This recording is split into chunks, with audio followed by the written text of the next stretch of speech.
Battleline Podcast, we have special guests, Andrews and Wilson, coming on.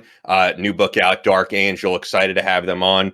But before we get into everything, and we also have some news to get into, we have Dustin on, who is the CEO of BioPro Plus, which you've heard us talk about. And Dustin just wanted to hop on to really give listeners a better idea of what BioPro Plus is doing and how it's going to help guys who could really use this, whether it's low T or who are just looking to advance and enhance their life in some way.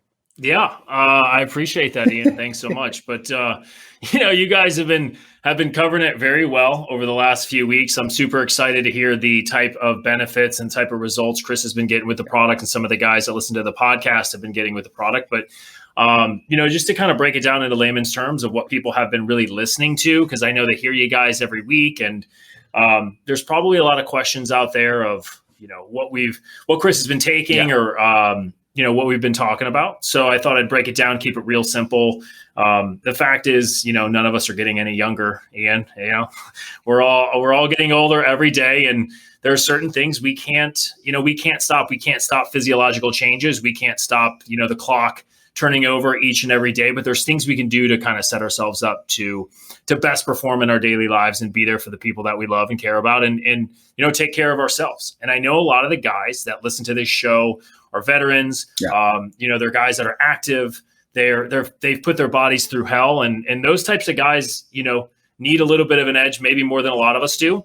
And that's kind of where our product comes in. It's just to help offset what your body's not making anymore. Every year after puberty, your human growth hormone, as well as other hormones, goes down every single year. And that's going to happen whether, no matter how hard you train, no matter how great you eat, those things are going to happen.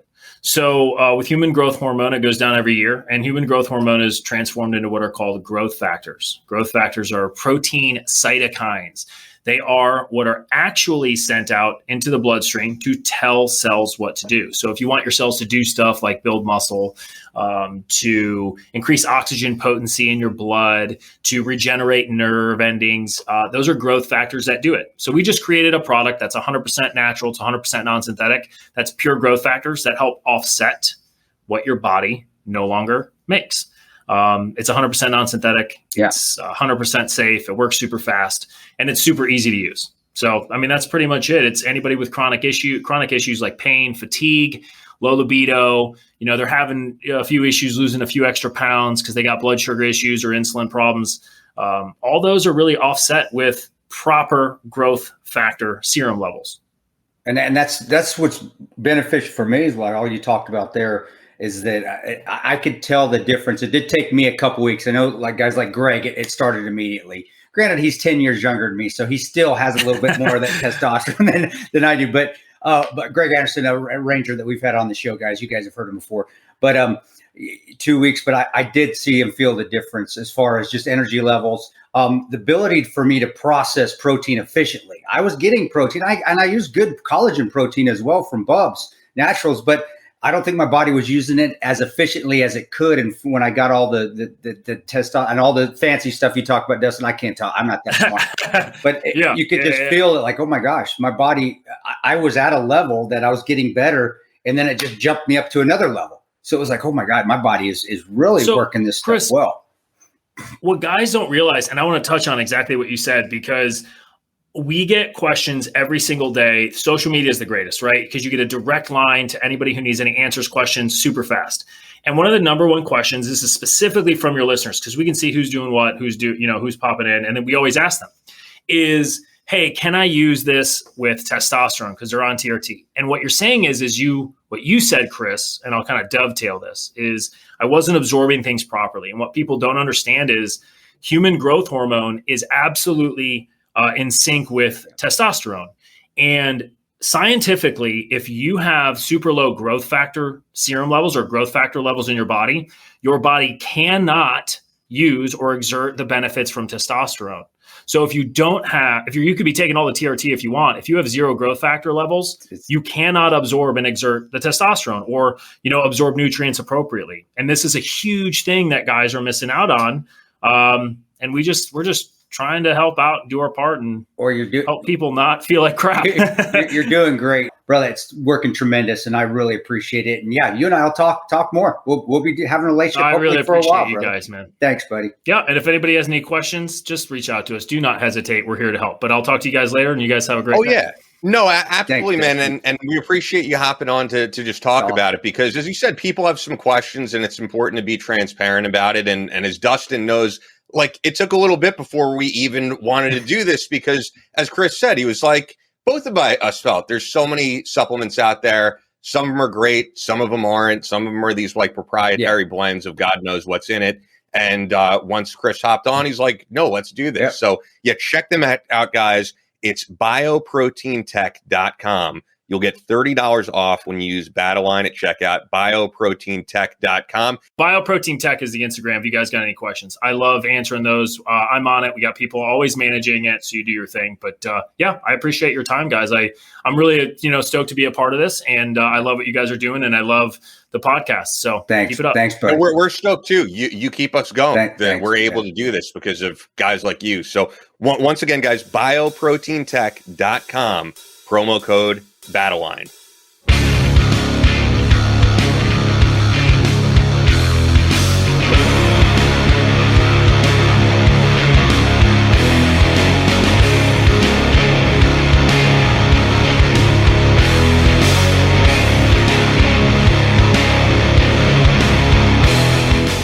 From Omaha, Nebraska to New York City, from planet Earth to extraterrestrial life in space, a podcast with no equal, engaged in unconventional warfare through your speakers and headphones.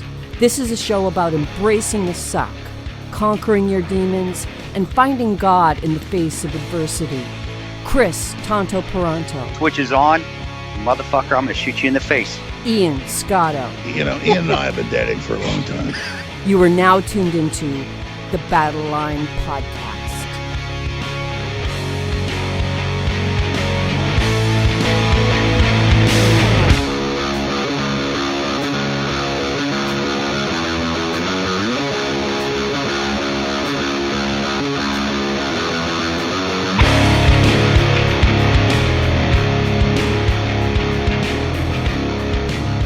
The switch is on. Battleline Podcast, and if you heard that is not Chris. That's not me taking a piss. I was filling my coffee. Sorry about that, pouring some coffee. I once did a show where someone was on it. Will remain nameless. Really? They were on like headset, and I'm like, "Are you taking a piss right now while we're talking?" They're like, "Oh, you heard that?" It's like, yes, the mic picks up everything. But yeah, the switch is on, guys. Battleline Podcast. Thanks for sticking with us through having Dustin on, because I know a lot of guys had questions about that. We got Andrews and Wilson coming on. Actually, weather here in Connecticut and in the New York area is getting great. It has me pumped for spring. Baseball season has started. Hockey season is coming to an end. I wish the Islanders were in the playoffs, but I'll probably watch some of the Rangers. It would be nice to see New York have a Stanley Cup, even if it is. It's nice to see. It's nice to see. I always like to see Major League Baseball. That's America's game, man. I don't care what anybody says. The NBA, NFL, the MLB is in baseball that's America, man. And having the Red Sox, I still love the Yankees. I'm a huge Yankee fan. And in baseball lost last night. I know they always start. Well, no, it's just off and on. That's why the season it's so awesome, because you can see teams just do so shitty until the All-Star break, and then they'll pick up and vice versa.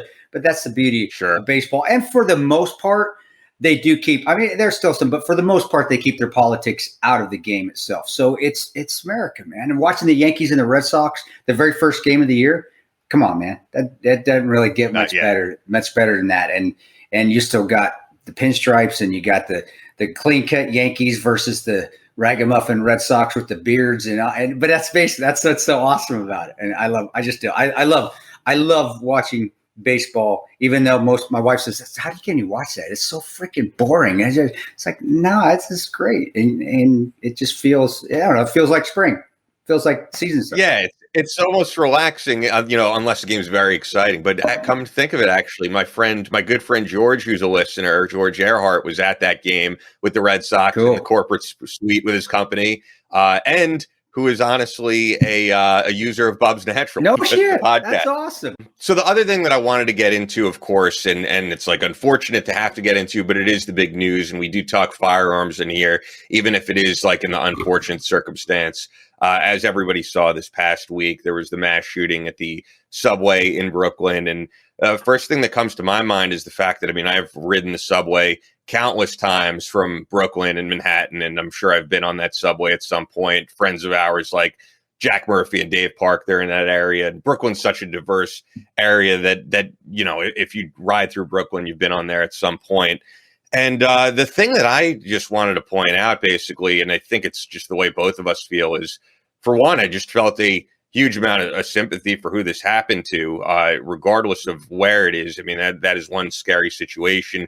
Thank God for that civilian who found this guy, saw him walking in the middle of the street, tracked down the NYPD, and they took him down right there in, you know, right in broad daylight the next day, as crazy as it is. But the thing that this is what I hate about media in general. It's not just the mainstream media, it's just political media in general, is that immediately we have to jump to, you know, the gun control debate. And I feel like there's no sympathy, there's no empathy. Everything automatically has to be, for people in politics, I got to jump on TV, I got to jump on Twitter, and I got to tell you why we need to change gun laws, either make them less restrictive, more restrictive, and it's no empathy for the victims and their families. That's what should be first and foremost. I don't, you know, when you have a gun violence in a state that is very restrictive on guns, I think that is the total hypocrisy of the gun debate right there. Because you have a state that doesn't allow guns. Yes, but yet there's gun violence. So we all know that the laws don't work, period. But then you come on the other end, well, let's loosen it up, let everybody have guns. Well, wait a second, that's what caused the damage in the first place. So it's so ridiculous because I just see it going in a circle. Yeah, well, I mean, the thing is, I don't mean to interrupt. No. Of course, you and I are both in favor of having more freedom in terms of gun laws, right? And I do think, you know, you should be able to responsibly carry in New York City. But the thing that I will say I don't like on that end is the people who are like, oh, if someone had a gun on that subway, this wouldn't have happened. And it's like, maybe not, because it's not exactly an easy thing to take down a gunman on a crowded subway and not take out civilians. And it's not that easy just to pull it really isn't. I know on social media you see these all the time, like, oh, how easy it is for somebody to intervene.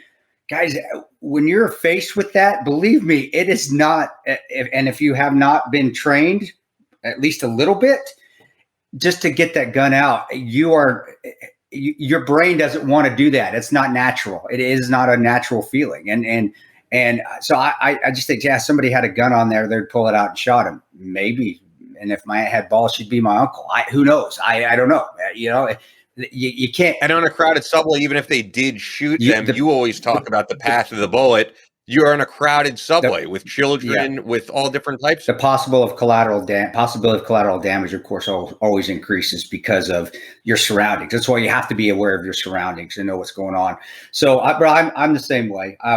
You know, I believe, and I don't side with that. Let's get rid of all guns. That's a fantasy anyway, and that would not work. Because I mean, ask Dave Park if getting rid of all guns would stop violence on a subway. Well, no, it's not. It wouldn't. But on the other end too, everybody having a gun, especially those that aren't trained to carry guns or have never really shot, except they've gone through a course that said, hey, here's your little certification, you can carry a gun now. That's not the answer either, because now you have a possibility of, collateral damage, or you have very untrained people that you're going to have bad shoots where you're making a bad decision where a gun doesn't need to be used in defense. And, you know, the escalation, like we talked with Matt, with Sergeant Waters, you know, hey, what's the escalation of force or the de-escalation procedures? How can we talk our way out of this? And I think everybody that's been trained and has been trained a lot with firearms, that is always our first response is, can we de-escalate the situation where we don't have to do anything? That is the best way to win this fight. And now once somebody starts shooting, What do you do? All right, well, now we've got to see what your surroundings are. If you haven't already paid attention to your surroundings and have not already kind of war game scenarios, which a lot of us do, which kind of makes, if you can't control it, at least down to that post-traumatic stress route, it does. But that's how we are. That's how I operate. If I'm in an area, where's everybody? How is there anybody that's looking shady right now? If they are, where are they located? Where are the exits? Where are all the kids at? I look at, hey, where are the kids? Right, there's one there, there's one there, and I got a gun. If I have to draw it, what do I need to do? Where do I need to place myself? So if I have to shoot, and that's a daily occurrence with all of us. That kind of, some of them, it does drive you a little crazy. It can, but I'm not the norm either. That's not what most people are thinking. They're not thinking that way. They're thinking, I just got to get to work. And then if you're carrying a gun and all of a sudden somebody starts shooting, you are caught off guard. You have lost the initiative. You are surprised. And now you've got to regather yourself to try to respond to that. If you can't even do that, that is not easy to do. I think of it. I say this in my speeches when I talk to the corporations about leadership and having that ability to lead from the front where you're not caught off guard, or you're not caught in your back, stepping on your back foot. Think of it this way. You're walking down the street looking at your cell phone. You're down, your eyes are down. And let's say I am doing that here. I'm not paying attention to what's going on around me, and you tap me on the shoulder, or I tap you on the shoulder. Let's do vice versa. What do? Holy shit, I'm surprised. And this is just a friendly tap on the shoulder. Can you imagine? Just imagine yourself looking at your cell phone, which everybody probably was, and all of a sudden the explosion starts to go off, how that startles you and how that adrenaline goes to spikes to levels where you don't know how to control that adrenaline. And all of a sudden you're going to pull a gun and start shooting. It doesn't work that way unless somebody has been trained and is ready for that situation because they have been paying attention and maintaining their situational awareness at that time. And I'll tell you guys, you can't do that 100% of the time. I can't. You get tired. You just want to check out.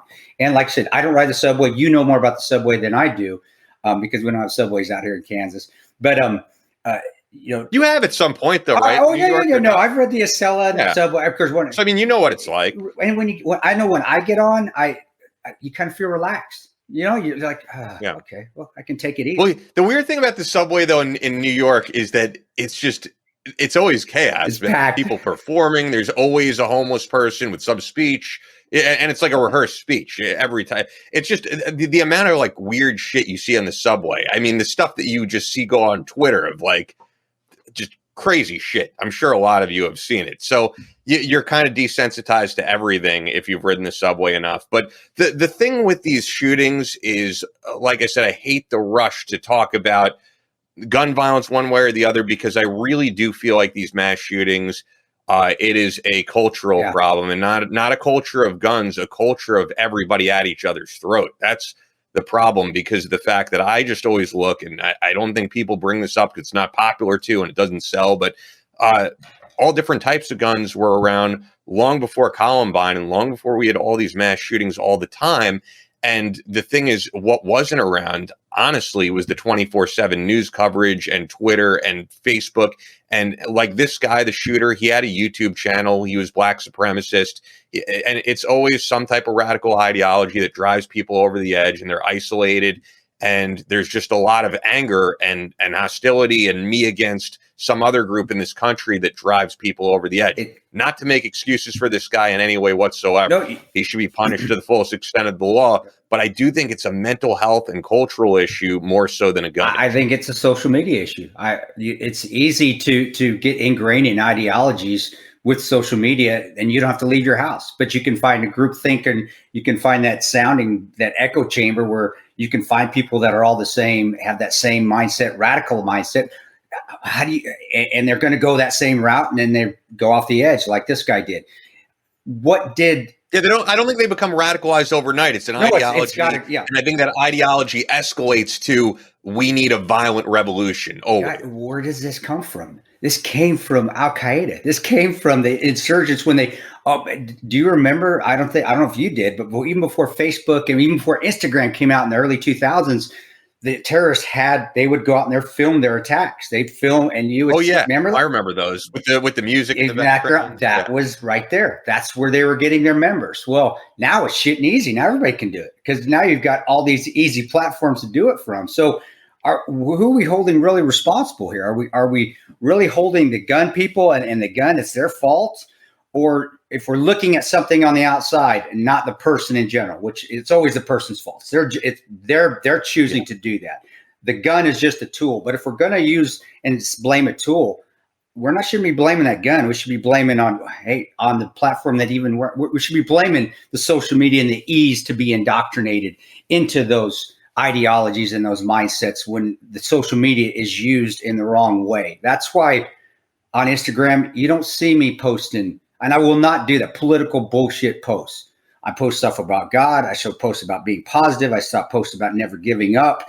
That's what I believe social media should be used for. And it doesn't help to use a little business in there too. As long as you've got a good, I have no problem helping and pushing Bubs out there, because Bubs has a positive mind. They have a positive theme. They have a positive message, and all their stuff is to help. Hey, how can we help you better yourself? How can you get stronger?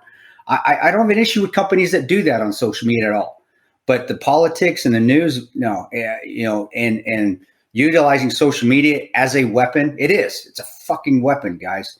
And not holding that post social media responsible for this is completely 100% wrong, and saying, oh, it's the gun's fault, it's gun's fault. So all you politicians out there, stop with either if you're on the gun happy side or the anti-gun, nobody should have one side, shut the fuck up and concentrate on really what the problem is. And that's just, my opinion, that's social media. And I saw that in the early 2000s when the terrorists, they perfected it. And that's how they grew their numbers. They grew their huge numbers by social media. If you want, there's a great documentary on ISIS and how they even blossomed when social media became huge, from this early Zakawi days, where they believe that's where the lineage came from, was Zakawi back in Iraq, which I don't know if I really believe that that's the case, but still ISIS grew to monstrous proportions and grew outside of the Middle East with the help of social media. Well, that's the same thing, the indoctrination with any of these radical groups that you talked about, black supremacists, white supremacists, anything like, you're growing with social media. That's the problem. That's the weapon, not the shit, not the rock, not the knife, not the gun, social media. But we don't look that way. We don't want to see that. And Elon Musk. Yeah, I'm sorry, bro. I'm sorry. Yeah, I'm sorry. No, I agree with what you're saying, and I think the problem is also just us as a culture, once again, being at each other's throats. I think everybody has their minds in the right place. Even the people who are very anti-gun, who are just civilians, most of them, they just don't want to see this type of thing happen. Yeah, there's nothing wrong. And maybe they're misguided, but I don't think there should be such hostility towards everybody. And for those people, the law-abiding gun owner is not your enemy. That's not who you need to blame for this. And I just think if we could, it's not popular to say, if we could all just kind of get along and try to see each other's viewpoints and figure out a way to police better in areas like this. But anyway, we do have to get to we still got 3 minutes, so we're good. Because we got to do our read. I know, I want to agree with you though. I do, because I think you have something. You really have something there, and I know. I'll hurry up. We got to our read. I know, but you're right. I have no problem with the people that we shouldn't have guns. It doesn't bother me at all. I completely agree with that. If we didn't have guns, we probably wouldn't have gun violence. We still have violence, but I understand where they're coming from, because they don't want the violence. I don't want to see it either, and I completely agree with that. But taking away weapons of any sort to defend ourselves is not the answer. And on the other gun side, don't hate those people that just don't want to see the violence. See where they're coming from. Like Ian said, I completely want to. Yeah, and it's definitely not going to change their opinion if you're at them and fuck you, 'cause you don't agree with me. It's not a way to convert people to your ideology, where they might say, hey, maybe I had this wrong. Yeah, I just think this anger towards each other, we're always going to have different politics in this country, and it doesn't need to be so angry and divisive, but that's the way the mainstream media has made things. That's the way the algorithm on Instagram, it's just the way. And it pushes you to the extremism. If you are going to be at each other's throat, that's what you're doing. You're having the opposite effect. You're not bringing people into your side. You're actually pushing them farther away, which is you're pushing them to an extremist side of a point of view. So, okay, guys, let's do the research. I'm sorry about that, guys. I just wanted to agree with you, because he's completely right on that.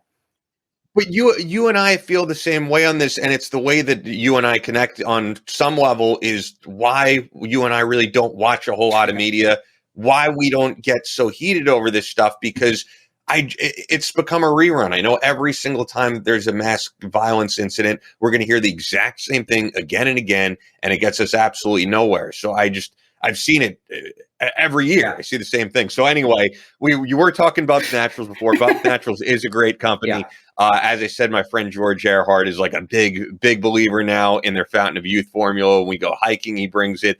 Get your daily vitamin C, get your micronutrients in for the day. And their collagen protein, every time post-workout, I love taking, especially if you're like me and you work out at night and you might not want to have something heavy. You could just put that in cold water, hot water if you want to do it that way, put in your coffee, and you're not having this like heavy thing to eat last meal of the day. So I love their stuff, and collagen is the building blocks of the body. Right. It's what you need, and you're not getting it in your food. And it's just amazing how it does repairs and helps with your joint health, helps with your flexibility, helps with just helping to heal old wounds. And hey guys, I just had a colonoscopy on Monday. I know you don't want to hear about the colonoscopy, but my ulcerative colitis is completely in remission. And I believe a lot of that has to be attributed to the collagen protein, but also that MCT oil with the coconut oil in there. It does. And if you can even search it, inflammatory bowel disease havers out there, look at what coconut oil does. If you get it processed right, when you get it in your body the right way, it can help with those problems and help heal. And I attest a lot of that to Bubs. Of course, I try to maintain a healthy lifestyle, but Bubs has been a huge part of that. I don't think it's any coincidence that I've been on it for almost a year and a half, close to 2 years. Help me with my time. I always suck on my time, Ian. Something like 2 years, probably. Yeah. I don't think it's a coincidence that had something to do with it, along with along with the CBD, along with net. Guys, and it does. The protein is amazing, and it has definitely helped me with recovery, my strength, and definite joint health. That my joints don't hurt at all anymore. And I'm 51 and I'm still out there running. I'm gonna go run with Body Armor today. So Bubs is awesome. Awesome stuff. Yeah, I feel like all you Army Rangers love doing like the rucksack stuff and all that. Like even after you're long done with that, it's just part of like the culture. Put that pro mask on too, brother. Put on the pro mask too, like that. I won't do that today. I'll find one. But yeah, go ahead. I'm sorry. No, bubsnaturals.com, promo code Battleline. You're going to get 20% off. Bubsnaturals.com, promo code Battleline. As I always say, you can see it in the shelves of places like Vitamin Shop and other, specialty grocery stores and health stores, but you'll get a better deal through us when you go to bubsnaturals.com and use the promo code Battleline. Also, this show is brought to you by Fort Scott Munitions. Fort Scott is a manufacturer of multi-federal patented solid copper and brass CNC spun ammunition. It's designed to tumble upon impact in soft tissue, leaving devastating wound channels for faster bleed out and quicker incapacitation. This ammunition was originally developed to innovate and improve on the standard of military grade ammunition design. It was found that not only did the TUI ammunition outperform competitors in the self-defense industry, but it quickly became apparent that it would be a top contender for hunters alike. With the ammunition being CNC spun, the tolerances are some of the tightest on the market, ensuring that you receive the same results with every pull of the trigger. Fort Scott Munitions is available throughout privately owned businesses in all 50 states. Just go to the dealer locator on their website and go to fortscottmunitions.com. Link is right there in the description. Use the exclusive promo code Battleline for 15% off your order. Only available to listeners of the Battleline Podcast. I can't wait to go to Fort Scott and hang with those guys. Our friend Jimmy Allen is going to be there. I did say to I was on the phone with Jimmy yesterday. I said, dude, if you can, bring your acoustic guitar because I want to see Jimmy Allen perform, blurry and all that. Yeah, just to nerd out myself. If he could do that at the range, how cool would that be? Out the range, that'd be awesome. I think he's going to do it. So I'm excited for it. Check them out, guys.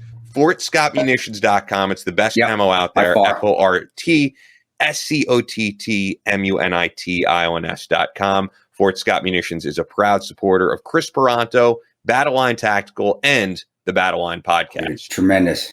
Back on the podcast with us are Brian Andrews and Jeff Wilson. You guys have heard them before. For those who don't know, Navy veteran author team, The latest book is Dark Angel, and I feel like I just spoke with you guys when you had the first book from the Shepherd series out. We're going to get into this book, because last time it was Dark Intercept. This is a new series. I was wondering, with, the pace that you're putting these out, what inspires you guys? Are you guys reading anything right now? There's so many great authors in the genre, whether it's, guys we've had on like AJ Tata or Brad Thor. Because I know for me, with what we do, I listen to so many podcasts, and it encourages me to step my game up and say, I want to be on this level of what they're doing. I want to be as good of an interviewer as this guy. I can even think it's funny. I'm wearing a Eddie Van Halen shirt, and I'm inspired by things like that, the greatness of that, or even watching a performance of Eddie Van Halen where you could find him online where Eddie is drunk. He gives a shitty performance, and the next day he's out there and he's great. And it reminds me, like, not every podcast is going to be great. You got to pick yourself up and do better on the next one. For what you do, it's a little bit different. Every book does have to be great. So I'm just wondering, is there something you're reading, something you're watching that inspires you to be the best writer out there? Yes, the thing is, it's such a great time. If you are a lover of fiction, whether it's books, TV shows, movies, there is so much intellectual property out there now. And there's so many good storytellers out there now that it's easy to be inspired. Like I have to admit that I don't have the time I used to read books start to finish. I used to consume a book a week, but now with our writing schedule, that's hard to do. We have our favorites, two of whom you mentioned, and then, Don Bentley and Mark Cameron, Mark Graney. There's so many great people, and there's so many people that have a real military background, like Bentley, who was an Apache pilot, and our friend Josh Hood, who was with the 82nd, and then a Memphis SWAT sniper. And there's so many people writing in the space, but also telling stories on streaming television. It's a whole new way to get your stuff in little doses. 8 great episodes of a show like they did with Reacher, that they're doing with Pablo's new show, right? Like that. The way they stream stuff now is not like network television, where they have to come up with 45 episodes and it gets stale so fast. So as storytellers ourselves, we're inspired almost every day now because there's so much storytelling going on out there. It's just easy. If you're writing about characters that you care about, then the inspiration comes from wanting to get back into their lives. So that might sound a little silly, but if you're spending a lot of time, like with John Dempsey or Chunk or Jed in the Dark Intercept series, and you're really invested in them, you want the story to go on because you care what's going to happen next. So one of the cool things, I think it would be more problematic if we only had one book a year, one series, one set of characters, but we don't. With these different series and these different characters, we look forward to getting back to writing about them. We look forward to seeing them and seeing what's going to happen with them. And so that's sort of my personal motivation is, we just finished book 7 in Tier 1, and now we're writing Sons of Valor 3. And Jeff and I were talking about, we're ready to get back to that universe and see what's going on with Chunk and Whitney and even the antagonists, the bad guys. We care about their demise and all what they've got. How do you keep not mixing things up? I couldn't do that. You've got different characters. How do you make sure they're not getting the same personalities that, you're reading Dark Intercept, all of a sudden, holy shit, I just read that in Sons of Valor, but that's a different way. They're just copying their own shit. And how do you not do that? Because I know I would. I'm not that creative. How do you stop yourself? So that's an awesome question, because that's a real thing, right? Like if you're writing this much volume, I think that the key for us, and again, it sounds cheesy. It sounds like something you say on an interview because it sounds good. It sounds really writer-esque. But the bottom line is these characters, like Brian was sort of alluding to, they really do become real to us. Unlike some in our genre, and this isn't a plus or a negative, it's just a difference. We write very character-driven rather than plot-driven stories. Ours are about the characters and their relationships, the toll that combat takes on families, on operators and their teammates. And so those characters become so real to us, and hopefully real to the readers, that confusing Dempsey with Chunk or with Jed would be no more possible for us than me confusing my son Jack with my son Connor, or, my daughters. But not that I don't call them by the wrong names, because that's something that happens after age 50, as you well know. Yeah. But I wouldn't really get them mixed up, right? And so that sounds like a cheesy answer, but it's really the truth. Once we get in the story, those characters really do inform the story. Like, there are times, as crazy as it sounds, where I swear Dempsey's whispering in my ear, like, bro, don't write that. I would never do that. That's ridiculous. Yeah. So, they just become so real for us that's not really been a problem. The geopolitical stuff, maybe a little bit more, some overlap. But the way we address that was we're just very forward and upfront about it. We write our fictional universe based on real world geopolitics. So if things are affecting the people in Sons of Valor geopolitically, it's not unreasonable that the same things would be going on for the Tier 1 team, or even for Jed, or, whether it's China or the growing Russian threat and that sort of thing. It's okay to duplicate some of that as long as your story isn't the same. Obviously, that's not going to go over well. But yeah. Well, I will tell you a story though that it is kind of interesting. When I wrote my first book, so before I was co-authoring, before I'd had experience telling stories, my very first effort. Before I trained him up and got him good. Before you trained me up, yeah. In that book, I remember I had written the rough draft. And I was reading through and I was like, this book's so good. That's exactly what I would do. That's exactly what I would say in that situation. Oh, man, that guy did what I would do. And then the epiphany hit. I was like, oh, no. It's really, really bad. Like, every character does what I would do, says what I would say. They're all just carbon copies of me. And so I went back and I rejiggered it and gave them personality profiles to try to differentiate them and stuff. And that exercise for me has guided me as I go on, because I do realize that we all are creatures of habit. And sometimes I'll find myself using a certain expression that I've used before, or I'll be writing for Whitney Watts. She's a 20-something millennial. And I'll say, oh, she wouldn't say that. How do millennials talk? So you get online, you look up, listen to things. You're like, yeah. So I think you have to use the word lit a lot. Not if it's millennial. If it's Gen Z, everything is lit. Yeah, exactly. Yeah. So I think you have to say, get your head in this character and say, this is not me behaving. This is my character. This is this person. And like Jeff said, once you get to know that person, then it's just imagine telling a story about guys in your unit or at a job. You wouldn't mix up the people that you know. But you got to get to know them first to know. From what I'm hearing, the beginning it's not difficult for you guys, but that's the hardest time. It's just getting them down. But once you got their personalities down, then you can just flow with it, and it just that makes sense. It does. It makes sense. I still couldn't do it. I would be habitual writing stuff like I would want to hear it, but. It's got to be a skill set that is definitely learned and doesn't come natural. Like you said, it didn't come natural to you. It took you trial and error. And then Jeff will say he helped you with, I'm sure Jeff did. He taught you everything. I wouldn't say that, but it's Jeff talking through me. He's coming through me. But it does sound like that's, but it's like anything else. You have to learn. And once you get it learned, okay, I got it down now. That's military way of learning things. When you start to shoot, if you never shot before, well, this is hard. But once you start shooting 1,000 times, oh, this is easy now. Got it down. So it sounds similar. Maybe I'm way off, but I think it's the same. No, you're not. You're not off. You are. You're right. And I think that you also have to. The other thing we try to do too is you can't get complacent with your craft. So it's tempting to look, and we do this through what we call our developmental our DE. It's tempting to write that book and pat yourself on the back and be like, hey, this is really good. But what you can do that on the first draft. And then you need to step away from the project. And then when you come back in the editing phase, you need to look at it with a critical eye and say, well, how do I make this more thrilling? How do I increase the suspense? How do I increase the conflict? How do I make it more clear to somebody who's maybe never been in the military what the heck we're talking about? How do I make the characters feel more like they're going through a more difficult time than maybe it's on the page?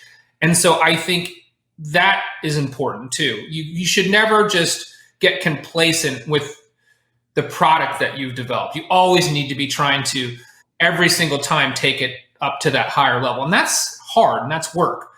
But we try to never lose. I think it's anything you do in trade. You have to. You can't when you get complacent, that's when things start to fall apart. That's when things go bad. That's when the end product starts to suck. And you can tell, readers can tell, people can tell. And so you always have to do that. So we call it sustainment training.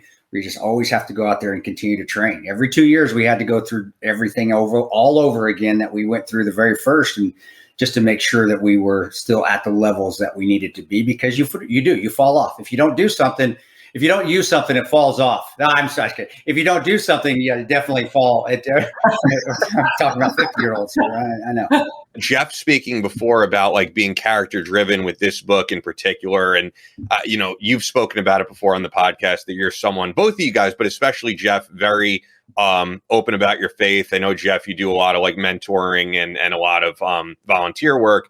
And in this series in particular, that plays out. We talked about it in Dark Intercept. And yeah, I think it'd be interesting to hear some of the issues of faith that your main protagonist goes through in this second book. Yeah. So, it's funny. Brian and I talked about this, and it was one of those things that was in retrospect. We like to pretend like everything is very well planned out and intentional. But in this series, as we were writing this second book, Brian said this on a recent interview, and I think it resonated as absolutely right on. The first book almost has become a prologue. I mean, it stands on its own. I think it's a great, exciting book. We're proud of it. But the second book, you don't find out until the end of the first. For people who haven't read the first one, I'm not going to give anything away, but you don't really find out about the shepherds until the last chapters of the book. Like, they're sort of out there, and it's just something mysterious is going on. And at the very end, you sort of learn what that is.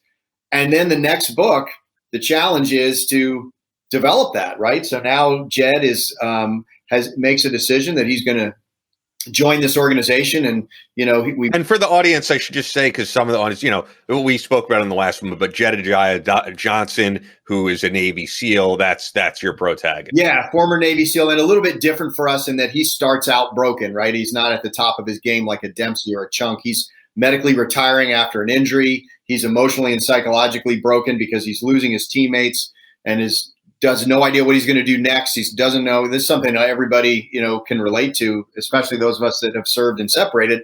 Where do I go from here? What's going to happen next? And he's spiritually broken too, because he's run away from his faith when he had to confront evil. And so now this is a whole new lease on life for Jed in book 2.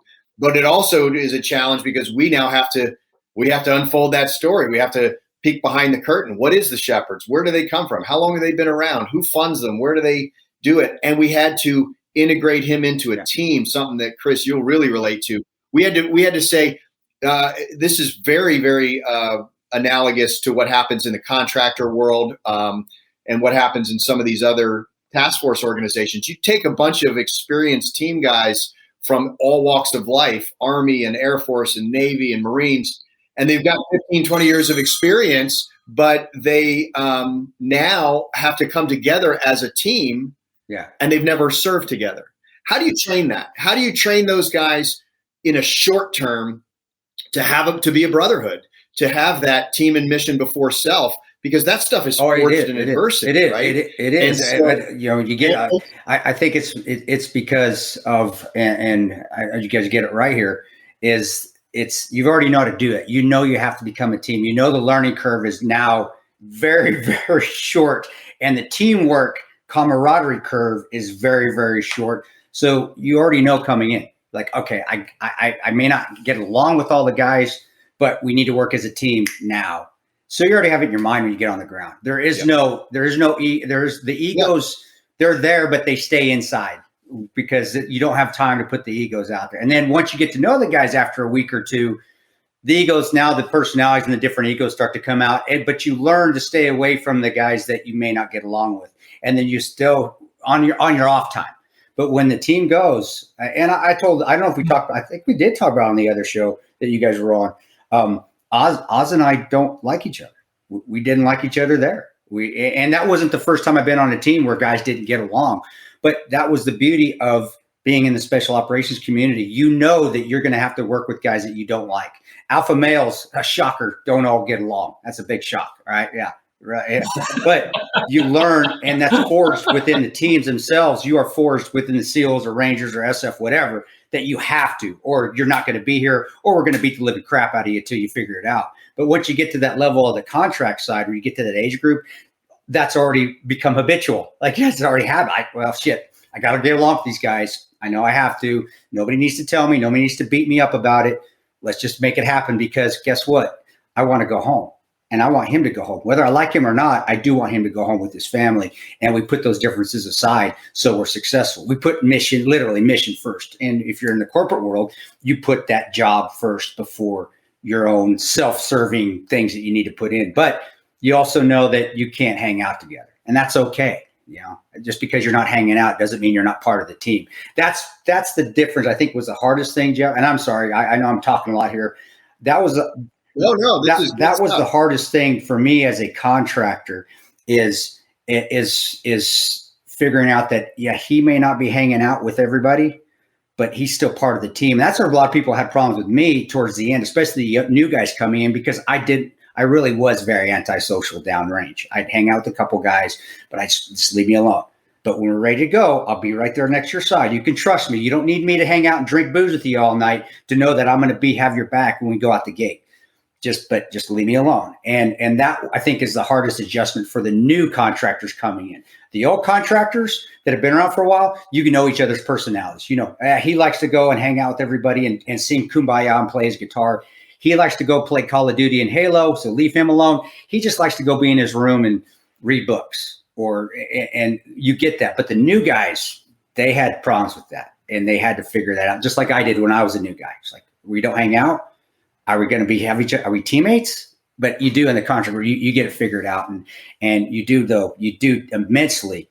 You have that, you perfect how to get along with people and get the job done, even though you may just totally despise them. But you put that aside. And then when you get home, then if you want to duke it out when you get to Northern Virginia, you can do that after you get. But downrange, we're working together. I don't care if you like me or not. We're working together. We got a mission to do. Let's get it done. And the corporate world learns a lot from that in the military. A lot of us have those stories. And Jeff, you know, it's just how it is. The special operations community, especially, it's that way. And in Benghazi, it was that way. I didn't get along with everybody, but God dang, we worked well together. Wow. It was like a symphony. It was beautiful how we worked well together, but we didn't hang out all the time. But we were lucky. We had senior guys, all 40-year-old guys that had got that. We knew where we were at. That was the blessing that we had. God had that team there for a reason, because we were all older. We knew what to do. We all knew how to act. We all were very mature for alpha males, 40-year-old alpha males, mature or shish. But we were able to do that because all of us had perfected that art of getting along when you didn't really want to get along together, just to make the mission, make sure we were very good and successful. Yeah, your priorities were the same, yes. Right? Your ultimate priorities are the same. And I think if you have buy-in on the mission, like you said, mission before self, you have to have buy-in on the mission. And if you don't have somebody that's capable of putting their ego or their own interests, below, then that person is not a good fit for the team. Right? Yeah. So Jeff, I just want to get back to like what I originally asked, though. So some of the issues of faith that come up. I'm sorry, that. Yeah, we got sidetracked a little. No, actually, Chris, everything you said is a perfect setup to answer Ian's question. It's almost like we rehearsed this before, because one thing that's different. So we've talked a lot about how you integrate mature people in a contractor world or in a task force world, and those things are all true.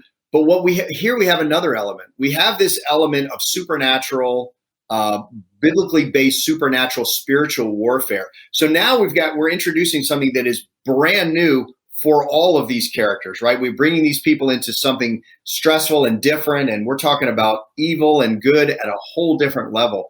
And so we wanted to be creative with how we addressed unifying a team in that regard. And I'll let Brian talk about how we did that, which we think was unique. And I know it's going to resonate with Chris, although he's going to be like, I wouldn't have done that. But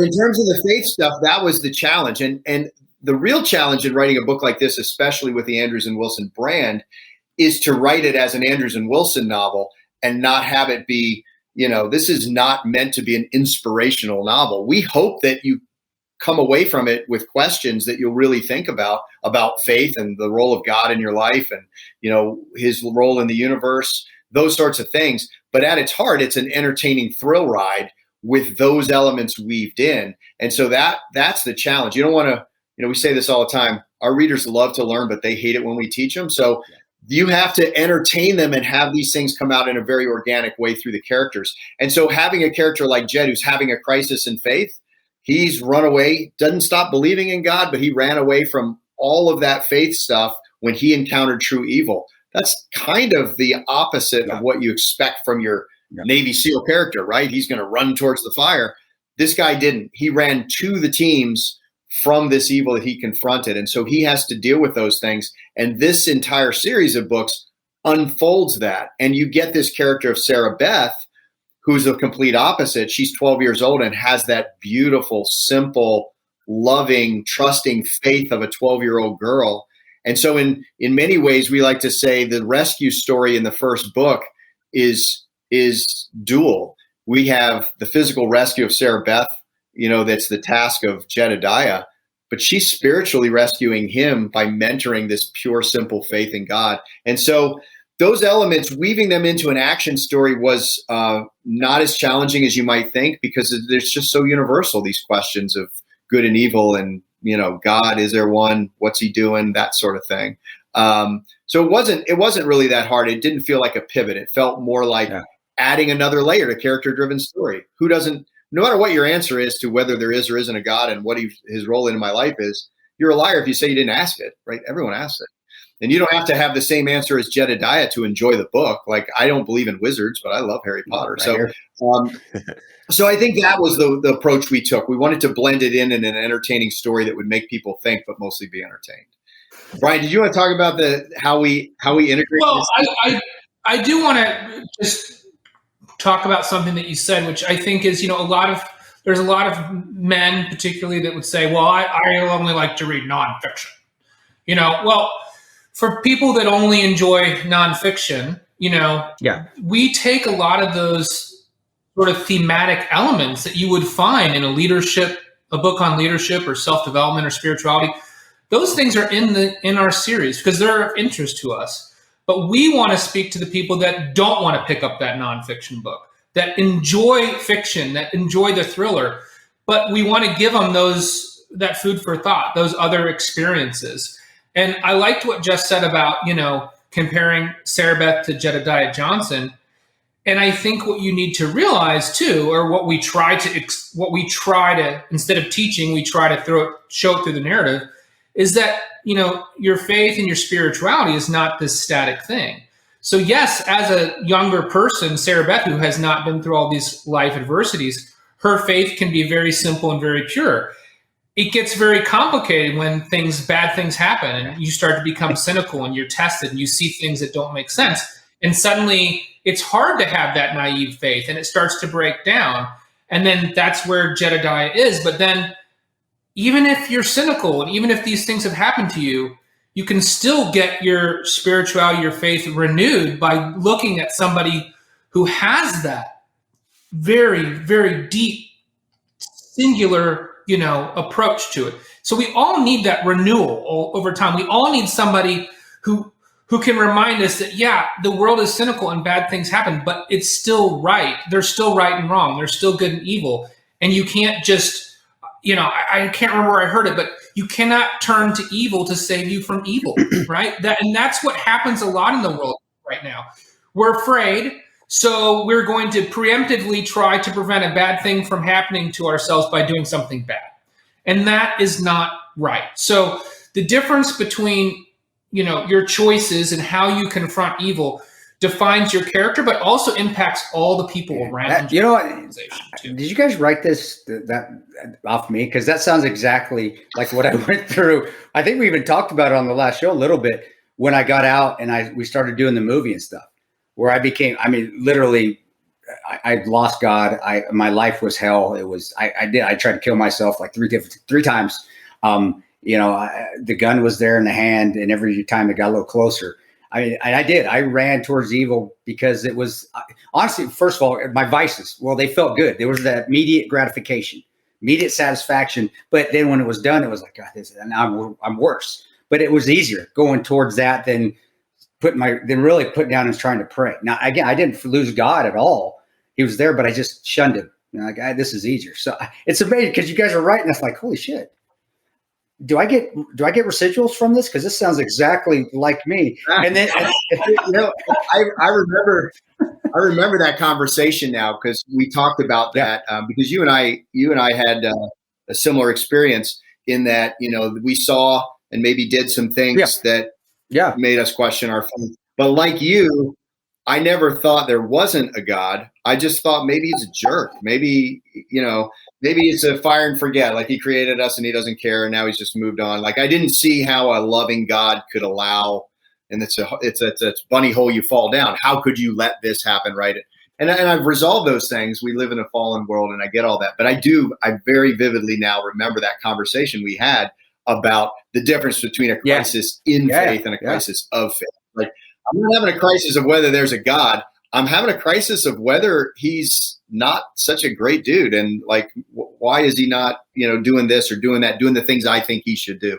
And in some ways it's harder. I think it's easier for a guy to go, oh, I was wrong. There's no God. Let me just find it. Well, that's the thing. That's new religion. It's easier. It's easier. That's the whole test. The devil wants you to go the easiest route. Let's keep leading you down that path. It's easy. I knew there was a God. I never lost faith that he was there. Never. It's easier for me to go this way. So I don't even want to try anymore. I don't want to work hard anymore. I don't want to ruck up that mountain because it's easier going down that valley to the water down there where I can get a drink. I don't want to try to get to the top of the mountain anymore. So guys, that sounds, and what got me was my kids, seeing the pure night, and I don't want to call it even naivety. It's a pure faithfulness. It's the real belief in, it's what faith is. It's what faith should always stay, is that true faith right there in what God, how could God give me something so beautiful if there wasn't a God? How can I have it? Yeah. We'll get back to what Jeff and Brian want to say, but it's reminding me, man, it's why when we had Phil Avanti on that, if you guys haven't seen it, the video for All That Remains Madness, which Chris is in, like real, it's a very autobiographical right at that time. Music video. I mean, it's you in the video playing someone who's about to kill themselves, and then your daughter walks in. It's like, it's crazy to watch that and hear that it was autobiographical in a sense, and yet you didn't write it. And the director wrote it. It was hard to do. I was like, oh my gosh, this is not good. I don't know if I should. But that's why you did such a good job. If you guys look up Madness, All That Remains on YouTube, and I feel like Chris did a great acting role in that film. Thanks, brother. But I appreciate that. But guys, like I said, on this, what he's going through, and it's going through right now, is that just something, or was that Jeff? Is that yours coming out somewhere, or was it from different? Because I know I'm not the only veteran that has gone through or had gone and come out the other end okay. It's an amalgam, Chris, because and like we talked about in the past, it is probably one of the most universal experiences for combat veterans to go through that period of crisis in faith of, I'm not, and most of them, it's just like what you just described. I still believe there is a God, but I just I can't resolve in my own mind the inconsistency with the Jesus with the perm, petting the lamb, with the horrible things I've seen and done. There's such a huge disconnect. It blows my mind too much. I just can't even figure it out, so I won't try. And in the ministry that I lead in Tampa, it's a military ministry for combat veterans. That is the almost universal description of it. And so in Jed, we see that crisis in faith and how he has to find his way back through Sarah Beth and through his own searching. And it's an amalgam, I think, of my experience, Brian's experiences with faith, and many, many other veterans that we've encountered over the years. Brian, go ahead. I'd like it expounded. I was going to say, we one of the things we did that was kind of a risk for this series is, we wanted to incorporate this Watcher core, these Watcher kids. And, our publisher is like, well, why do we need to have these kids? Like, why do they have to have a central role? This is a book for adults. And I think, our response is, well, because number one, they're a metaphor for real life, right? I remember, and I've told this story on other podcasts, I remember, there was a time when I had an interaction with somebody at a store when my daughter was a little younger, and it was uncomfortable when we walked away. She said, he was not a nice man, was he? And I said, no, he's not, and I think a lot of times as adults, we tend to discount this ability for our kids to see through the bullshit. They can see through the facade. Evil is very good at putting on a pretty face. I always got more creeped out by the evil characters in films that were beautiful and glib and charming than the ones that were the monsters, right? Because the monster, that's bad, where the ones that are trying to trick you and seduce you, that's more disturbing. And I think for us, these watchers, they're representative of the fact that, evil's coming in these different faces. And sometimes as adults, we can't recognize that. So that was important. And also because as fathers, we have young daughters and we feel that vulnerability. And as you make a choice sometime in your life, if you choose to have a family, that impacts your ability to go out there and be a warrior and do your job. Because now you have these conflicting obligations. And so that was important for us to pull that thread through the story because we've both felt that. And I think any veteran who has a family or anyone on active duty who has a family feels that pull, like they're being pulled apart by their duty and their family. And so we wanted that in the story too. So yeah, that's an important thread. Those kids. I think using children too, as in that aspect in the latest book you guys got right here is correct. Kids are pure. And that's what got me through when I was in Afghanistan, was watching the little kids play in the playground when there's shooting going off down the street. It's like, geez, they just want to be kids. All right. Yes. There is a God. I know this isn't, I wish they weren't in this area, but kids don't care. They just want to play. Even if it is with a bunch of wrought iron stuff that they could get impaled on, because OSHA is not a big thing in Afghanistan, but it's like they just wanted to play. And I remember it would help me. I'm like, man, can we just play? Let's just play and have fun and just laugh. Who gives a crap what's going on around us? Simplifying it, like you said, Brian. They just simplify it. Good and bad. They're bad. This is good. Let's go play. Let's go jump on the monkey bars. Yeah, there's a reason why the scripture says to come to God like a child, right? With a childlike faith. That's in the scriptures because there was an understanding by Jesus when he said that the child has the same insight like Brian is talking about, but they haven't loaded up all their other bullshit on top of it that blinds them to it. Like, I believe you and I have that same ability, but it's functionless in us because it's so buried underneath all of our adult misconceptions and obligations. But for a kid, it's like, yeah, he's a good person. I can tell. He's a bad person. I can tell. All right, let's go play. Like, it's just that simple. And so that was really fun in this series. And you do see it, as you pointed out, a lot more in the second book. We really start to flesh that out. The difference of good and evil. What is the goal of evil, right? What's the goal of evil in the world? We approach that in this book. No. Is it to kill man? No, it's not at all.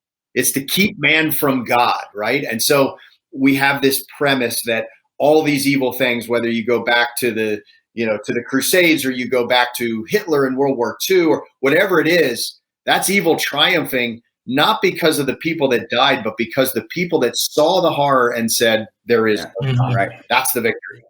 Victory is I can turn people from God through the horrible things that they see, like almost happened to you and almost happened to me, right? So if that's the goal of evil as a writer, wow, what a rich well of storytelling you have to be able to flesh those things out. And that's what we try to do in this series. And so it's fun and exciting, but also very thought-provoking as a writer. And I think Dark Angel, if you're using kids, that's going to help veterans, because it helped me. If the veterans that aren't looking at kids or looking at the sunset or looking at children playing, guys out there, for all you that are having problems, go watch a little soccer game for 5-year-olds and tell me you're not going to smile and be like, wow. And have a nice, especially in the springtime right now, or the T-ball games coming up, just tell me you won't smile. You will. And you're going to be like, you know what? There is a God. There is still good in this world. That's all it's going to take. So honestly, that's what you wrote, whether you intended this or not, that's going to help. It really did. I'm sure you did, because you guys are brilliant and you manipulate in a good way. So but I really do. I think now a veteran, after they read that, or anybody that's having issues, just go watch a park. Just go, even if you don't have kids, don't be creepy, but go and just watch it. Watch. I used to do that coming back from Afghanistan and Iraq when my kids were at school. If I couldn't watch, I'd go back and I'd watch kids play at a park with a cup of coffee and just smile. And there's still good. There's still a lot of good out here. It really helped. That's amazing. I appreciate you guys doing that. That's really fucking, excuse my language for you kids out there. That's really cool. That's really awesome that you guys did it that way. Whether you intended to or not, I'm going to say you did intend to do it. Excellent job. Excellent job. It's not the pure goodness of the child alone. It's also the strength. That's the second part we fleshed out through the Watchers, is we as adults so underestimate the faith of a child, because they can't possibly understand, but that's what makes them so strong. But also the strength of a child. And you'll see that a lot in this book, and also the third book, which we've already wrapped up, which comes out in the fall. Wow. You see that come to its absolute culmination. I think it's the best book we've ever written. The current one or the one that's going to come next? It's hard to break them down because they write as a trilogy. I think the second one is really, really good, and it sort of sets up the final conflict in the third one. But you get to see that purity of the children, these young, not super young, they're like middle school and high school age kids, but you also get to see that underestimated strength. And I, as a parent, I do that all the time. I constantly underestimate the power of the faith of my children. Like, I learn way more from them than they do from me when it comes to faith, but also just the sheer strength of them, the strength of will, the strength of spirit that they have to confront things. We're always trying to protect them, and they need a lot less of that than we think. And I think you see that a lot in this book. Awesome. And then the next one as well. Yeah, well, check it out, guys. It's Dark Angel. As we said, it's the second in the Shepherd series. Andrews-Wilson.com, at Andrews and Wilson on Instagram, at @BAndrewsJWilson on Twitter. Always good having you guys on, and I know the response to the books is always great. And yeah, this audience loves this type of stuff, picking up these Navy SEAL protagonist novels, whether it's what you guys do or what Brad Thor does or Jack Carr or AJ Tata, all these different guys that we've named. And they get something out of it. And it's cool that you did something, I think, that puts your faith at the forefront. But as we kind of said, I remember the last interview that Chris wasn't on, it's not being preachy. It's not being over the top. And whether you're a Christian or an atheist or whatever you are, you can pick this up and get something out of it. Well, thanks. We appreciate it. It's always great talking to you guys, for real. Thanks. Yeah. No, great conversation. Keep doing that, guys, because God needs to be put out there more and more and more. Virtue is what we're missing. Not laws, nothing. We don't need more of that. We just need virtue. And kids have that virtue. Virtue is what keeps us out of trouble. And so when we lose that virtue is what puts us in the dire straits that we are. Man's law doesn't mean shit. God's law is what we got to pay attention to. And I appreciate you guys putting it in there, because that's huge. Appreciate you. The other thing I wanted to mention, actually, in terms of a project that I did, we spoke about this the last time he was on, is that James Smokey West had that book, A Mind for the Fight, and Jim, I am saying James because he always writes as James, but I know him as Jim. He asked me to do the audiobook over a year ago. And I got this thing done well over a year ago. For some reason, we just had all these issues with Amazon that were never worked out in terms of the size of the cover and all this stuff. And I didn't forget about it, but Jim never contacted me about it again. So I was like, all right, maybe this book will see the light of day. Maybe it won't. And I called Jim recently, not to talk about the audiobook. I just wanted to see how everything was going, because I hadn't talked to him in a little bit. And he brought it up. He's like, we got to get this audiobook out there. I'm like, just let me know what I need to do. And we found out what I needed to get done and what his cover, what we needed to change about the cover artwork. But basically, we got it up this past week, A Mind for the Fight, and it jumped to the #1 new release on Amazon and Audible for martial arts.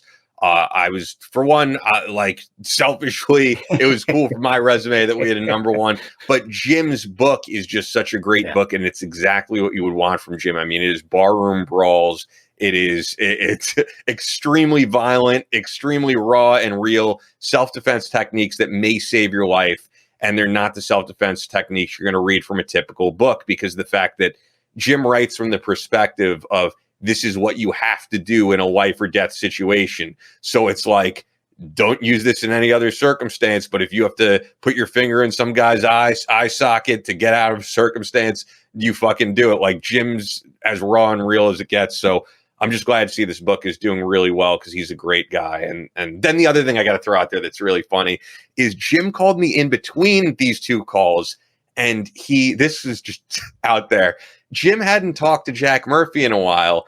And Jim goes, he's like, I'm watching TV. And he's like, I think Jack Murphy is out there volunteering with the Ukraine, with the Ukraine guys on the ground, because I swear I saw a guy who looked just like him. And I was like, it can't be, because Jack is like doing the podcast in Brooklyn right now. And he's like, you know Jack, and I know Jack. You're like, he's like, he loves being out there on the ground. He's like, he has a very distinct look. I swear to you, this is him. So I called our friend D from the team house, and D's like, no, we just did the podcast from Brooklyn. And he also didn't have like Jack's new number, but he called him, and Jack's like, no, I'm not in Ukraine. But it was, he was 100% convinced. He wasn't saying it to me as a joke. I think he's out there. Smokey drinking again? Tell Smokey to lay off. lay off the ton of vodka there, Smokey. That's the thing with him too. I will say, if not that he has a problem. No, he does. I give him shit. I'm just giving shit. He's awesome. No, but I've worked out with Jim like briefly, and this guy trains for a guy who's in his 60s like no other. If Jim probably didn't enjoy drinking or like eating whatever the hell he wanted, I think Jim would be like shredded with a 6-pack, because he still trains like a beast. But he likes to eat whatever he wants. He likes to drink, That's the beauty of getting older, man. And that's of working out all the time, is that you can eat what you want. I think a lot of, I still eat what I want. That's what I love about working out all the time. Like, I'm going to go run with my body armor and do a workout at the range today.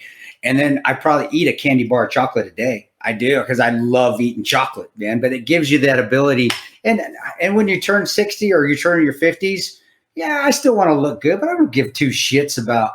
Do I have I don't care. I still look decent. My wife. You have abs definition. I do have some abs more than Smokey does, but I'm also not 60 yet. So maybe when I'm 60, and he's I think he's like 63. He's a badass. It is badass. And yeah, I want to get him back on, because the thing with him that truly is remarkable, and he really is a friend and just a great guy, is that he's one of those few people well into his 60s that he's like, I want to make a movie out of this book. He's always got other things. And it's not that he doesn't have other things going on. I mean, Jim has a well-paying job in the construction and like renovation industry. So he does very well. Right now, especially. That's huge right now. Wow. Big money. Yeah, he's a very smart guy. So it's not like he's one of these guys who's like scheming on the next like big money idea. He just still has a passion. And he also still has a great relationship with his son. So it's not like he's missing anything in his life. He just wants to get out there. I think Jim still has a desire to train the next big UFC fighter, train the next boxer, make this book into a movie. And I love when I talk to him that he still has the desire. He's not someone who's 60 and is like, I've seen it and done it all. Like, he is going to be just dreaming of new ideas and making them reality, I think, until he's no longer here. And I love that about him. It totally inspires me. That's the most important thing right there. All you guys out there, that's why you should always be putting your best foot forward and working your tail off, because somebody's seeing it, somebody's watching it, and you're going to inspire somebody that's younger than you. You're going to be that mentor that you didn't even know you're mentoring. And it's something that our society definitely does need, that hard work and that continually hard work.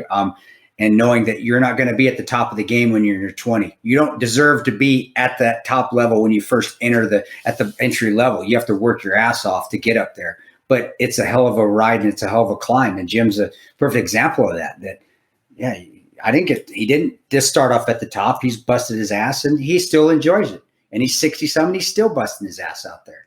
And he's still working to another level that he wants to get at. So he's a hell of an example for the youngsters like myself to continue to aspire to. But said he inspired you, and I'm sure that wasn't his intention, Ian. But that's the beautiful thing about people like Jim is that there's never their intention is I'm doing this to inspire other people. I'm doing it, and if it inspires somebody, awesome. If it doesn't, know what? I'm just going to keep working my tail off and showing what hard work pays off. Showing that hard work pays off. That's amazing, man. Yeah. To be fair, I also think Jim feels like he lost a few years because of the fact that, this book isn't about that because he's written another book, but this book is more just martial arts. That's what it's about, but he may touch on it. But, if you listen to the interview with him, this Jim's son his younger son was brutally murdered by several guys, gang type of thing. And Jim still has his son that sat with us when we did the other podcast. He didn't really jump in or anything. And for a while, Jim says he isolated himself from the world. He wasn't doing a whole lot of anything. He would always say I was in my man cave. He was like in the basement. He didn't talk to people. He wasn't interested in talking about his military service. He says he became ashamed for things that he should have been proud of. And it wasn't until years later, probably near 60, he broke out of his shell again and said, like, I'm going to step out of this. I'm going to get back to my old self. I'm going to desire to do things. And you have to give someone a ton of credit for that, man. I mean, for his son to be killed. And if you're Jim West, I mean, if you're a guy who lived your whole life bar fighting, like you probably want to be out there for revenge, and it'd probably be really hard to get back on the. That would be hard. I can't even imagine. I hope I never have to go through anything like that because, I don't even know. I don't know what I would. Seriously, my kids are what keep me sane. I literally think when my kids are here, I'm Batman, but if something ever happened to my kids, I'm the Joker. That's my example. That they keep me grounded, and to go through something like that and to get through it like he did, that's a hell of a. I'm speechless because I don't know. I don't know if I could.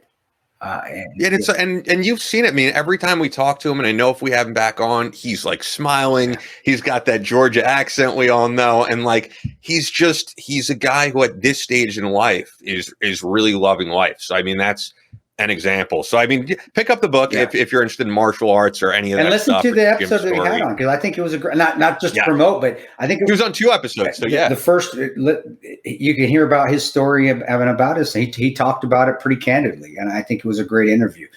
Check Jim's story out and follow him. Definitely follow him. But go ahead, Ian. I cut you off there about the book. Promote. Yeah, no, there's nothing. He's not on. I don't know if he's on any social media anymore, but check out the book. It's A Mind for the Fight. And if you do the audiobook, you'll hear my voice. I did not do a Georgia accent. It just sounds like me. I'm not going to try to imitate Jim. I couldn't. But Jim said, he was like, I was listening to it. He was like, this sounds like a movie, man. And if it ever did become a movie, I mean, it would be awesome. The other thing I wanted to mention real quick, because we're both fans of him, rest in peace to the great Gilbert Gottfried. So many laughs with that guy. And in the past year and a half, it's like we've lost Bob Saget. We lost Norm Macdonald. We lost Louis Anderson. Yeah, we lost the amazing Jonathan and now Gilbert Gottfried. It's just very sad to see some of the great comedians part-time. And we're not ones that like we're not here sucking celebrities. We don't do that on this show. But you recognize talent when there is talent, and that was when comedy was. That was the heyday of comedy. And that was when comedy was funny. That's where it wasn't. Even the political shticks, they were funny, and they poked fun at everybody.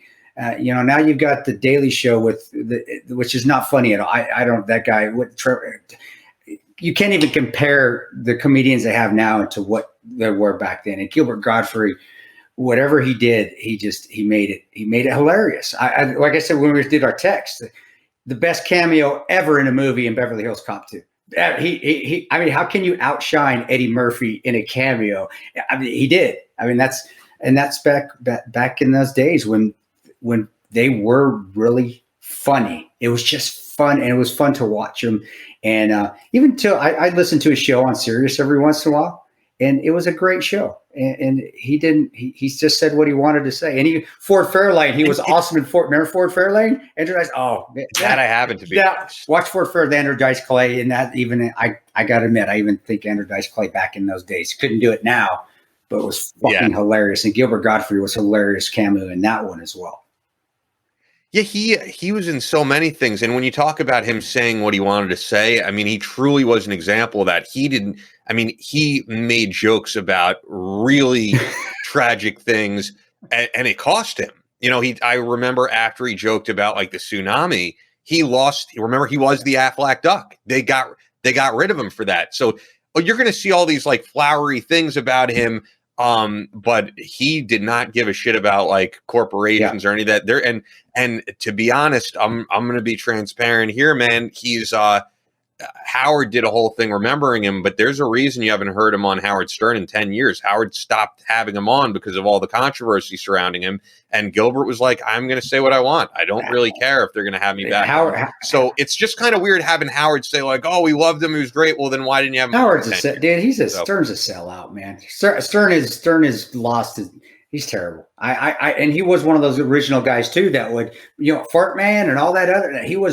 I'm out there. He was doing whatever he had to do to make a buck, and he's still doing it. So screw you, Howard Stern. You can't keep guys like Gilbert Gottfried on the true comedians coming on your show, and then you're going to speak well about him.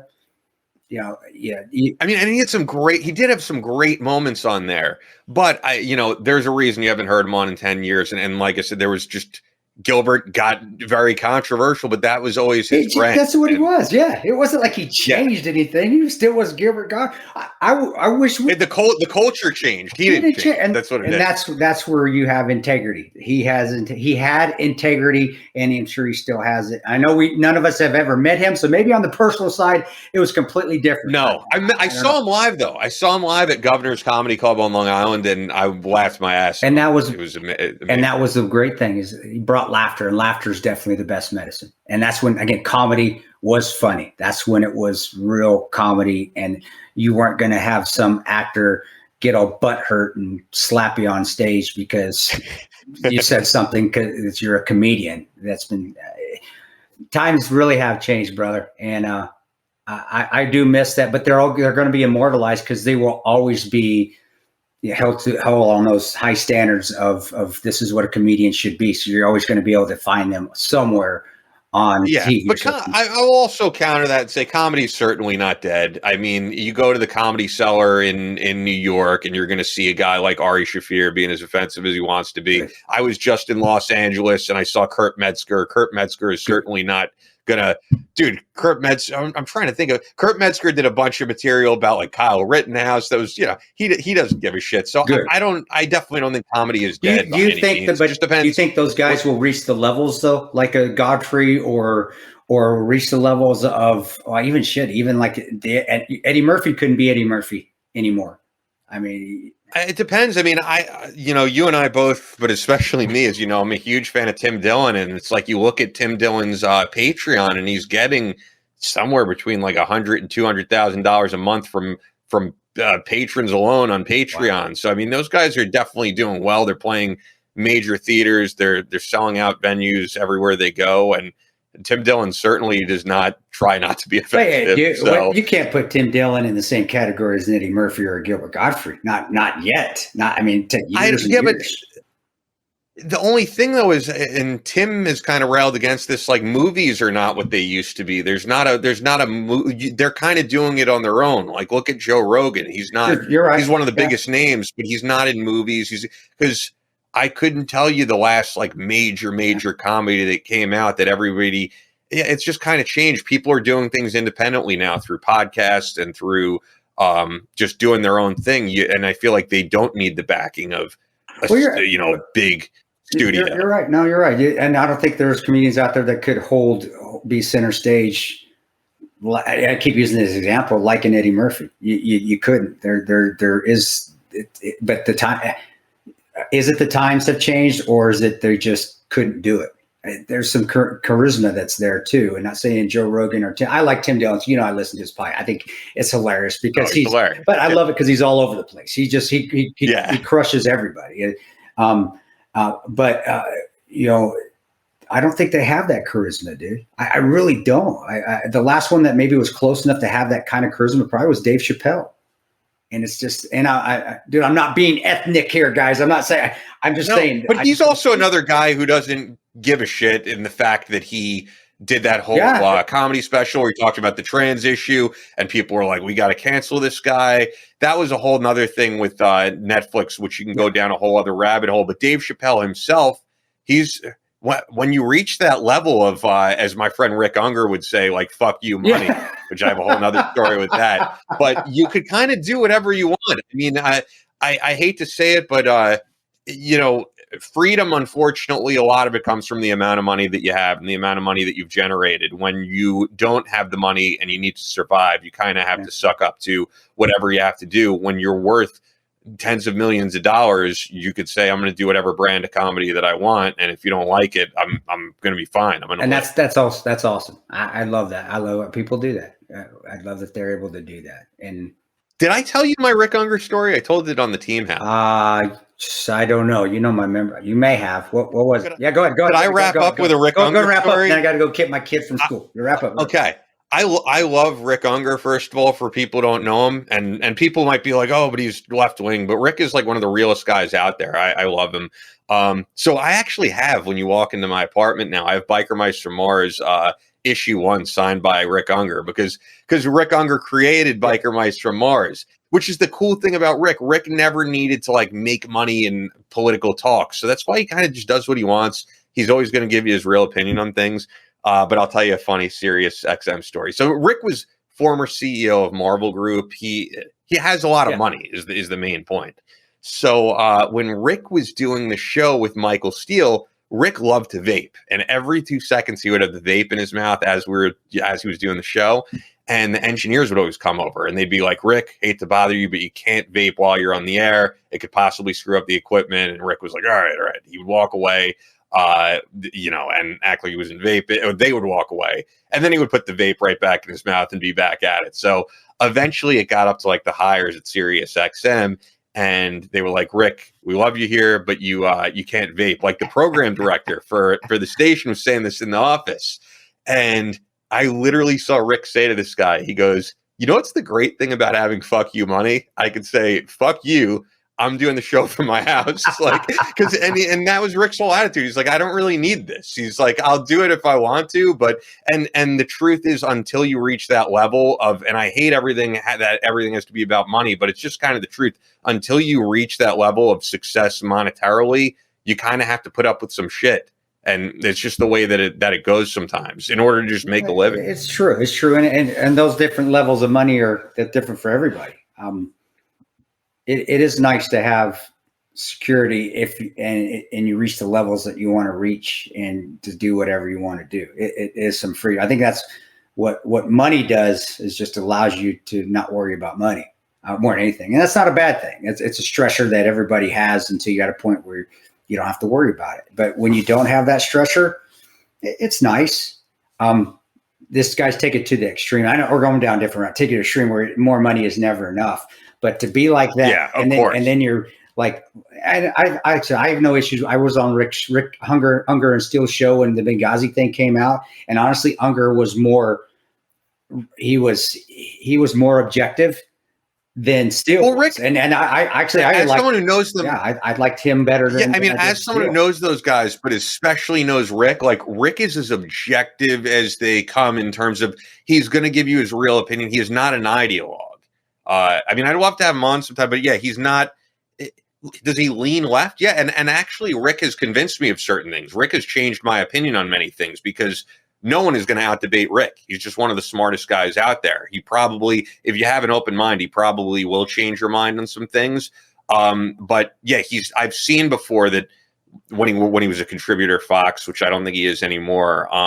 They would try to get Rick to come on to give like a left-wing perspective on things. And Rick would be like, yeah, but I'm not left-wing on this. So the only thing he's really left-wing to me about is he just loved Hillary Clinton at that time. I don't know if he does anymore, but at that time I was like, did he? Like, come on, really? What's your? I don't know if he loved her as much as he just thought it was a better option than Trump. Maybe I just know whenever he'd come on, he would talk how awesome Hillary was. But that was, dude, you got to remember, my brain doesn't work very well. That was years ago, and it was when I used to listen to the news. And I was like, God, come on, man. Really? I don't know if he loved her. I mean, I'm sure he supported her, but Rick, Rick, I'll be honest, like Rick is more for universal healthcare, like in that camp. And I was totally in the other camp. And after certain conversations with Rick, I'm like, I can see where he's coming from. And my views have actually shifted more in that direction. And, the funny thing with Rick too is this was like the height of Obamacare. People would always say, well, no one's read the bill. No one's read Obamacare. And Rick is a lawyer. And Rick would always be like, excuse me, not only did I read the bill, he's like, I read it twice in its entirety. So Rick would be able to really tell you everything that was in Obamacare, and he'd be able to shoot down anything. He's great at what he does. So I love the guy, respect the guy, and I just have funny stories with him. I don't even know how we got. Yeah, I know. We're talking about the fuck you money thing, but I love Rick Unger. Like of all these people in political talk radio, I think there's so much phoniness. So it resonates with me when someone is like, well, I think that's what the final end state is. Just be authentic. With the Gilbert Gottfried, just be yourself, man. Don't try to sell out to whatever they want you to sell out to. Just be yourself. And if it doesn't happen to make you money, well, so what? If it does, okay, great. But just be yourself. I used to run races. When I started winning races is when I stopped caring if I was going to win. That's when I started. And I think that's with what have you run? When I used to run track, I used to run the 400 meter, the 100 meter, and then I ran all the relays. And then when I got in the military, it was 10 milers and I run the 10Ks. And but post military, have you done like a? No, I did. I just run for fun now. I mean, you're not David Guy. No, and I don't have. I get out there, and you have to have that drive to compete a little bit, not to win. I mean, you're in okay. I want to do my best to. And a lot of guys actually they have to think in their minds. I'm sure David's this way. I don't know. I have no idea. But guys, they have to win. I got to be first. That didn't work for me. That was I just got to go out there and run the best race I could. Then when he got towards the end. Okay, wow, I'm right up here, and I got a lot of gas left. I'm just going to pass everybody. It's like reeling fish in. But when I was always worried at the beginning, I got to be first. It just made me so tight that I wasn't very efficient when I ran. And that was my style, is that I stopped worrying about it. And with money, when I stopped worrying about making money, it's when I started to make money. It really is. But I know that doesn't work for everybody. I'm just saying that's what worked for me. But that was me, and I was being what I was. I was not somebody that needed to be out there busting and hustling all the time. Just do what I do. And if money comes, it comes. Do what I do. If I win the race, I win the race. But I'm gonna work my ass off to do it. And whatever happens, that's the faith too. That comes into faith, believing that this is what's supposed to be, man. And that's when things really became successful for me with everything, is when I stopped worrying about it.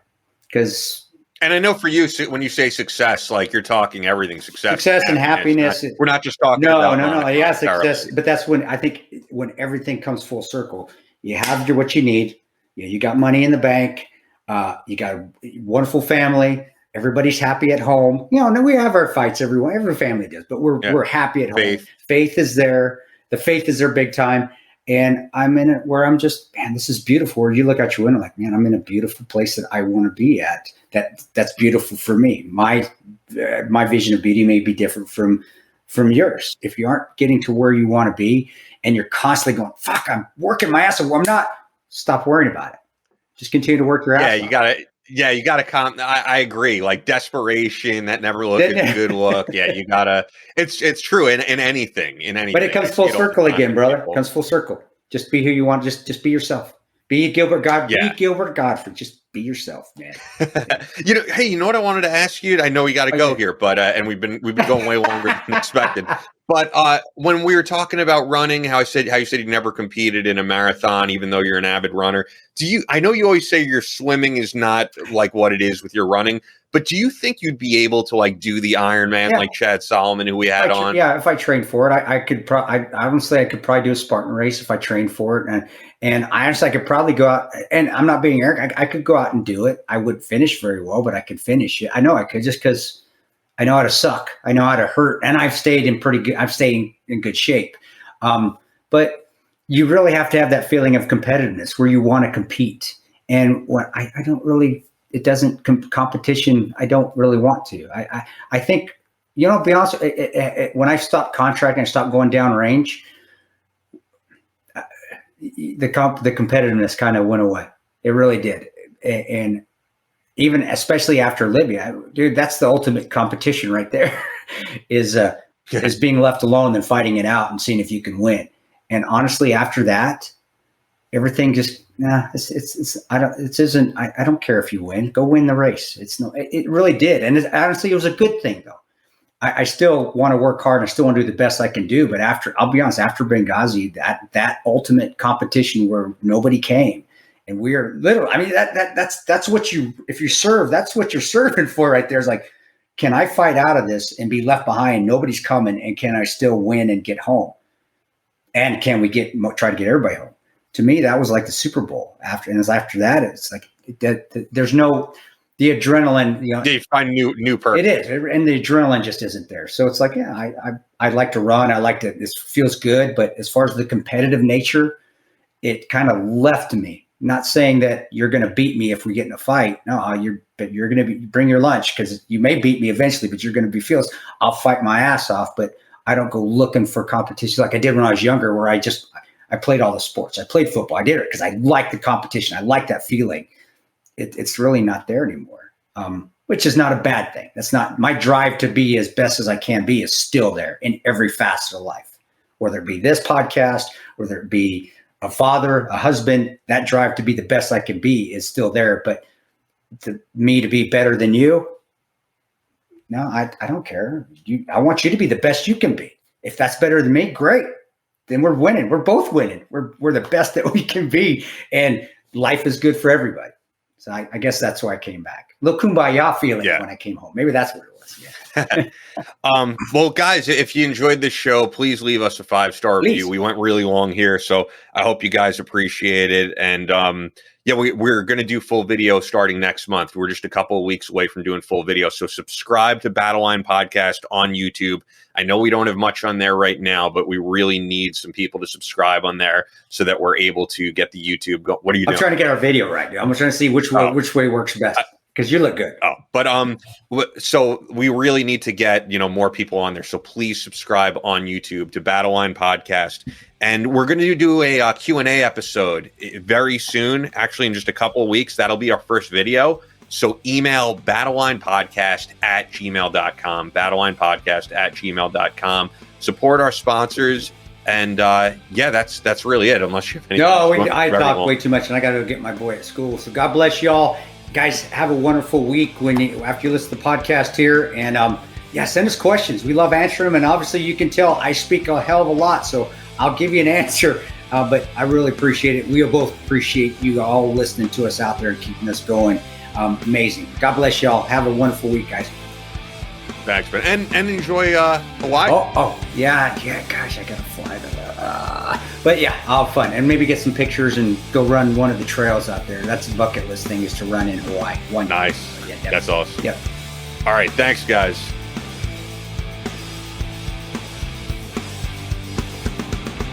That's all for this episode of the Battleline Podcast. But we'll be back on Monday with more American Straight Talk. Until then, be sure to follow us on Instagram at Battleline Podcast and on Twitter at Battleline Pod. To sign up for future Battleline tactical courses, go to www.christantoparanto.net.